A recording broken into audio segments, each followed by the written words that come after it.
Welcome back to Ranger Roundup, Episode 3, A Little Dirt Never Hurt. This is Part 2 of this episode, so if you haven't done so, we encourage you to check out Part 1, which can be found on our YouTube channel or on our website. We are picking up at the end of Part 1 to answer the question, how do humans use and affect the soil? We hope you enjoy. We were talking about how people use and affect the soil. So right now what we have is how soil breaks down, and this is going to help us to explain some of the ways that we use the soil. So Rachel, do you kind of want to just give us an overview of what we are looking at here? Yeah, so when you guys are kind of looking at the ground, you're going to see that organic matter on there.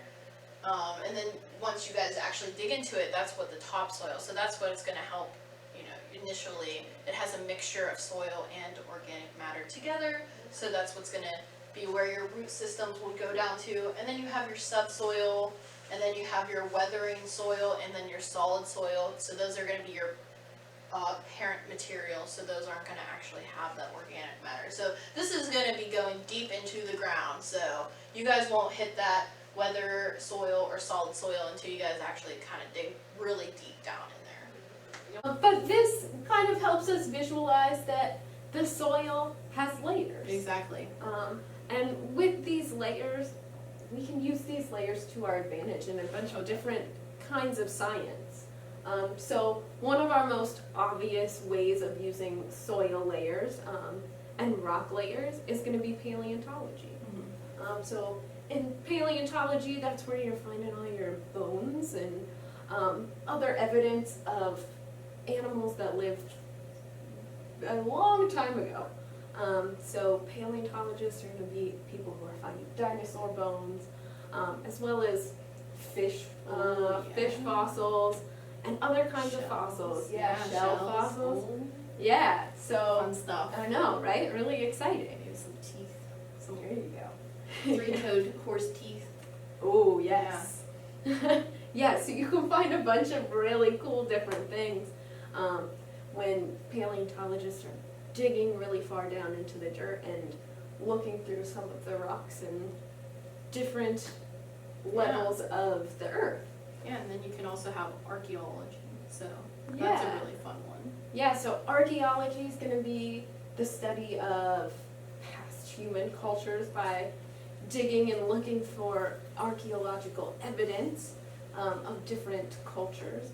So you're going to dig in the ground just a little bit. You're not going to go as far down, obviously. You're not going to have to go through as many layers of soil to get to where archaeologists can find things. Unlike a dinosaur that's going to be really far under the ground, but archaeologists finding people who lived thousands of years ago aren't going to have to go quite as far down to find evidence of past civilizations. And also too with these studies is they can look at the soil that they find things in. Yeah, so not only are they finding artifacts or fossils, both of them can take soil samples and look at the soil and analyze the nutrients that are in it, because as we know, nutrients and soil makeup is going to tell us a lot about the soil that was there and a lot about the things that were living there. Yeah, definitely. Which is really awesome and really cool to think about. So. Yeah, and so we talked about adding nutrients to the soil, but also nutrients can be taken away as well. So that can be taken away by erosion. So the main two natural erosions are going to be wind and water. So you have the wind kind of blowing in. So if you guys go to the beach during the summer and you see those kind of dunes, that's kind of protection from, the wind. So you don't really want to walk on the dunes. And then you also have your water erosion. So that's going to be more of like rain falling down. Or if you look at the Grand Canyon, that's a really good example for water erosion.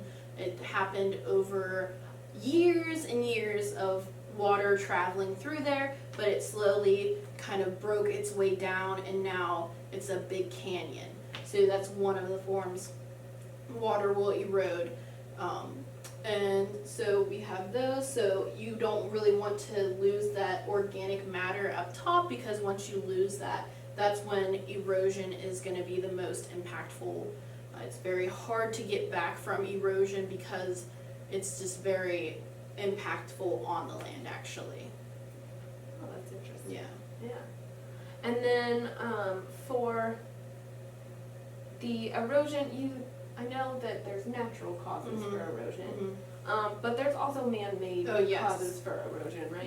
Yeah. So you have something on the lines of trampling. So whenever you're walking in a constant, so like trails, for instance, people travel on trails all the time. That causes soil compaction. So basically the soil will be collapsed. So you'll lose this top layer, and then you have the topsoil exposed.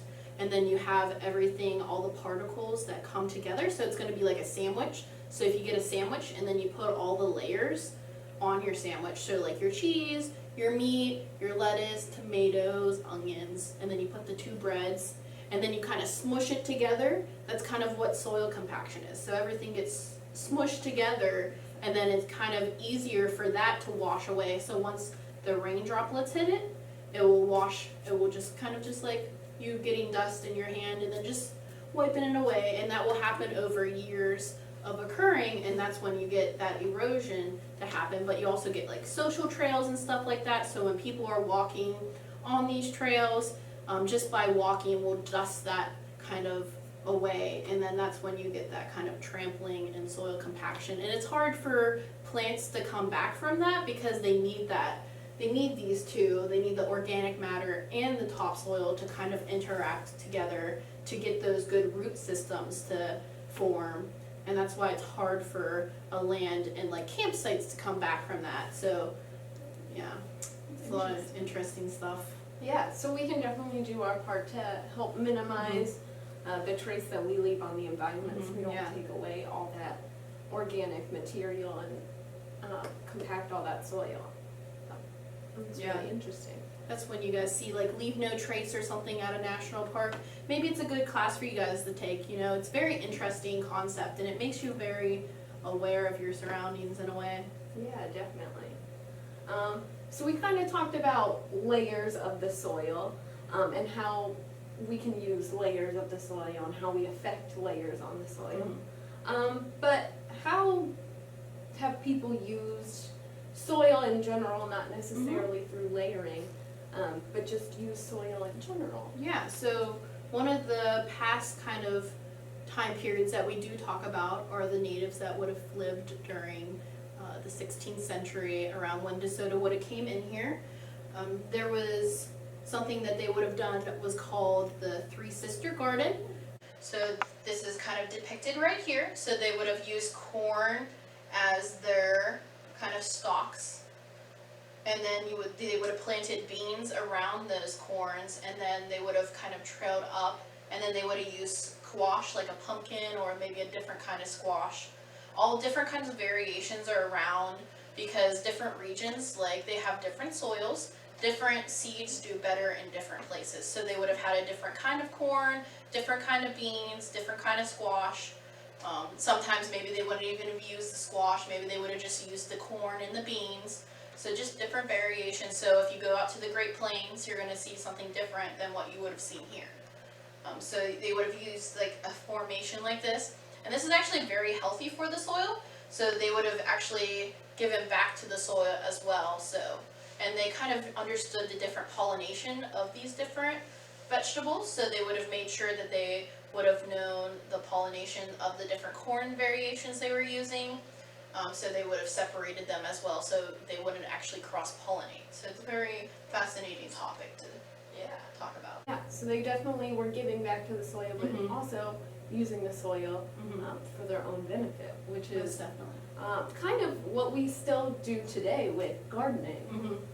So a lot of gardeners have to kind of understand the soil that they have, what their soil needs, and then once they address that, they can give back to their soil and then grow any kind of plants that they need. And that's how we can get a lot of our food that we have today. by addressing some of that stuff. That's definitely. But yeah, and you can also practice like gardening like that in your own backyard. Oh, yes. So making sure that your soil has everything it needs, so that your plants and whatever you're planting can grow and Oh, most prosper. definitely. Yeah, that's why making a compost is kind of beneficial. So then you don't have to use artificial fertilizers that will run off into maybe your streams next to you or something like that. Will hurt, the environment around you. You don't really want to put those kind of chemicals out there. So if you guys make a compost at home, that would be good, because then you can actually use a natural way of using those fertilizers. And I know we talked a little bit about, how the animals use feces and helps like with the soil, but not all feces is good. So that kind of goes back to the leave no trace, where you would pack in and kind of pack out everything that you brought with you. So like kind of like if you bring your pet in, you want to pick up that dog poop because that wasn't going to be naturally there. Yeah, so our gopher tortoise is really Yes. good. It can leave its poop because it lives here. And so do most of our bugs. But Yes. if we're coming in with our dogs or anything else, we want to make sure that that isn't going to influence the environment, because it could possibly hurt it. So that's really good. But yeah, you can make your own compost piles that we talked about before. And we'll have a list of things that you can put in those compost piles. And you can use that to help fertilize your gardens. As well, fertilizers are really good. You can use certain types of plants that will facilitate other kinds of nutrient outputs. So I know that beans especially, like the beans in the Three Sisters, beans are really good at attracting like certain kinds of bacteria that can fix nitrogen out of the atmosphere. So if you get that bean, you can usually get that bacteria to come, It's really cool. and then that bacteria can grab the nitrogen and give it to the plants.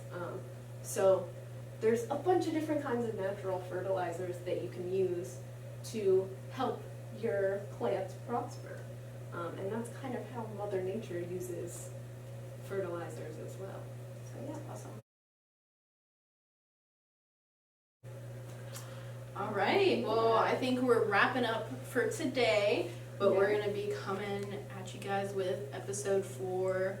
And Yeah. so stay tuned for that. But I hope you guys had fun and learned some fun stuff about soil today. Yeah, definitely. And we encourage you, we don't have a super intense activity for you all to do this for this week's video, an episode.